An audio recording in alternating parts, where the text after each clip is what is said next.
Imagine a classroom where every student is reading with confidence, actively engaged, and supporting one another's growth. Partner reading isn't just sharing a book. It's a proven strategy for increasing fluency, comprehension, and collaboration skills. I'm Danielle Lillpop, Literacy Product Specialist with Amplify. Let's explore some tools for implementing partner reading in your classroom. Whether you teach reading, science, or even math, here's some tips you can incorporate into your lessons. The first thing you need to decide is how you're going to pair up your students. I like to have two types of go-to partners: peanut butter and jelly partners and popsicle partners. You can use these pairings for so much more than just partner reading, so it's important that students can pair up quickly. If I say answer this question with your peanut butter and jelly partner, students should know exactly who to turn to and be able to get started right away. In order to strategically pair up your students, you're going to need some type of screener or baseline data. You're going to take those scores and put the students in order from highest score to lowest score. Let's start with peanut butter and jelly partners. This is where you're taking a stronger reader and partnering them up with a student who will need some extra scaffolds and supports.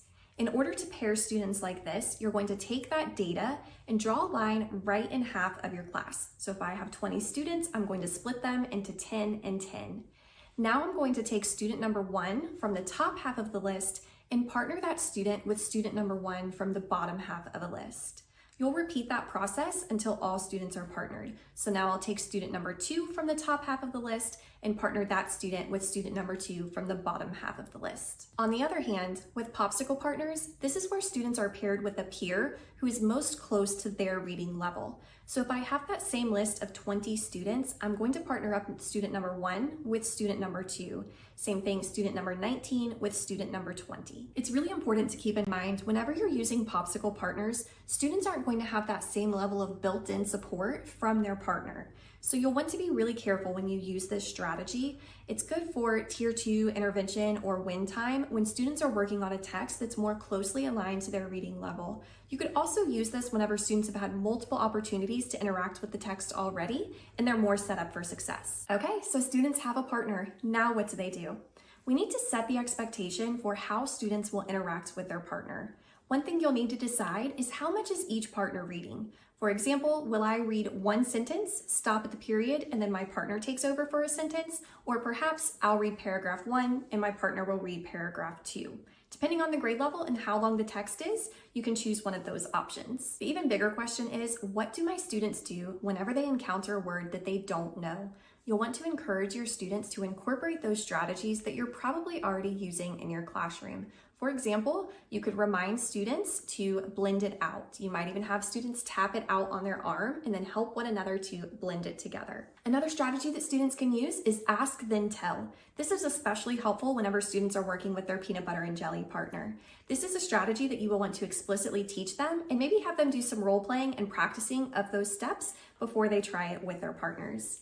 What you'll do with this strategy is if my partner encounters a word that they're struggling to pronounce, I'm going to ask them, do you know this word? If my partner says no, I'm going to tell them the word. And then this partner is going to repeat it back to me. So I'll say, what word? And students will repeat that back. So first I ask, do you know this word? Then I tell them the word, and then the student repeats it back. We definitely don't want to forget to set some classroom management expectations. We know whenever students are working with a partner, things can get a little bit crazy. So first we want to make sure students know how they should sit with their partner. You can do elbow to elbow, knee to knee, where students are side by side and reading from their text. Or you could do shoulder to shoulder, where students are reversed. So I would be facing forward and my partner would be facing the opposite direction, but our shoulders are right here next to one another so we can easily hear each other reading. This might be able to cut down on a little bit of side conversation. You'll also want to let students know what they should do if they finish early. If time isn't up, they should start back at the beginning and reread that text.